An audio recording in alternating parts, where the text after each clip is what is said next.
Yo, AutoAce fam. Today, we're comparing two of the most talked about scooters in the Philippines. The Honda Click 160, known for its sulit performance and fuel efficiency, and the Yamaha NMAX 155, famous for premium features and maxi scooter comfort. So in 2026, which one gives you better value for your hard-earned money? Let's break it down. Let's go.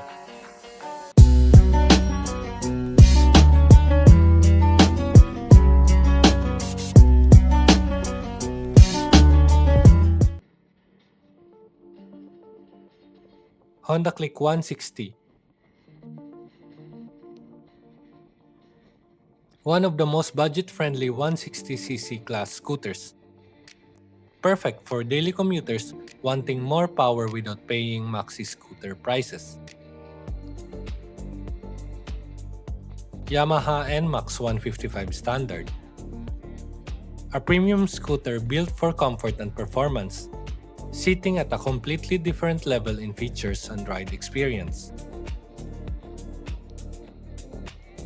Price verdict: Click 160, best value. NMAX 155, a higher price but higher comfort.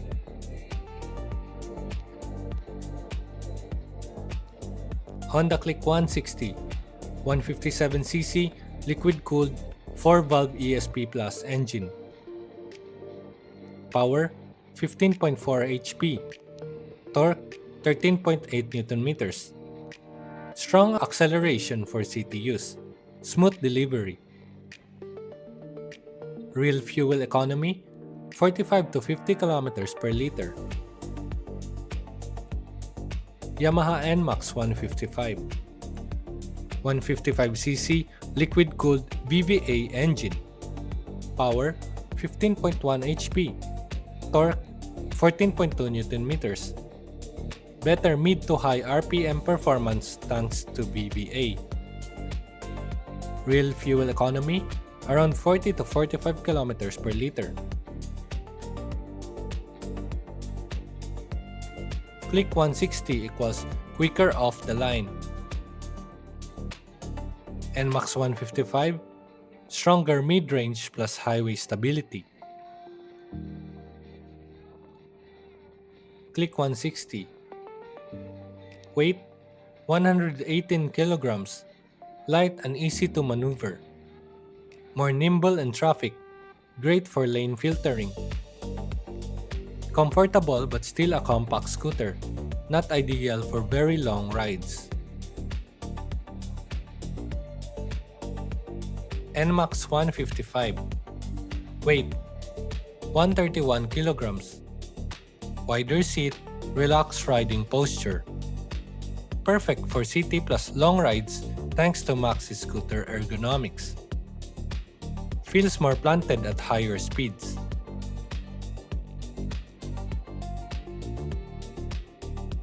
Lightweight city machine.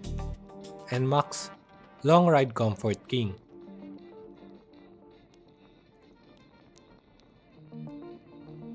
Honda Click 160.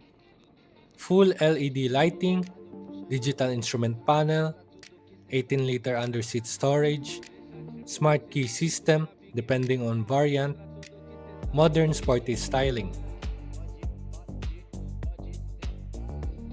Yamaha NMAX 155 standard version. ABS at front, traction control system or TCS depending on variant. Bigger suspension plus better damping. Larger, more premium feeling seat. Liquid-cooled engine with VVA. More stable braking and highway control. Features verdict: Click, basic but modern.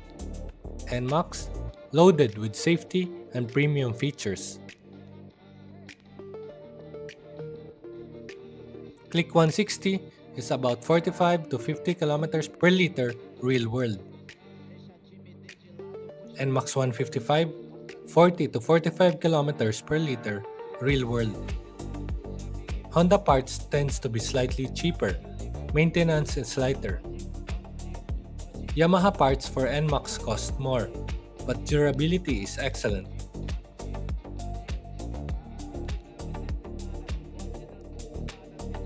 Click 160 wins, cheaper to own and maintain.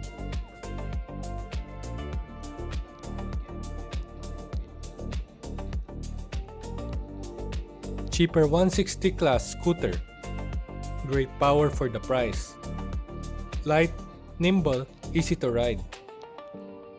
Strong fuel efficiency. Modern, sporty styling.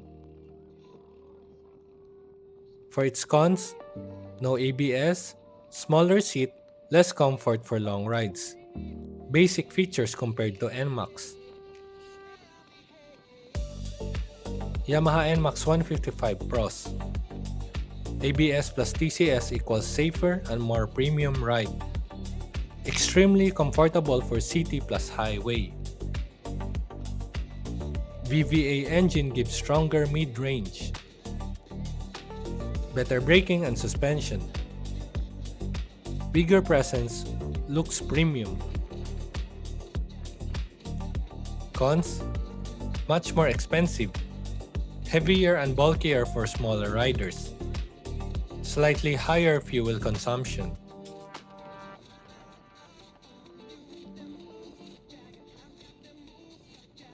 If you want maximum value for your budget, strong daily performance and low maintenance, the Honda Click 160 is a sulit choice for 2026.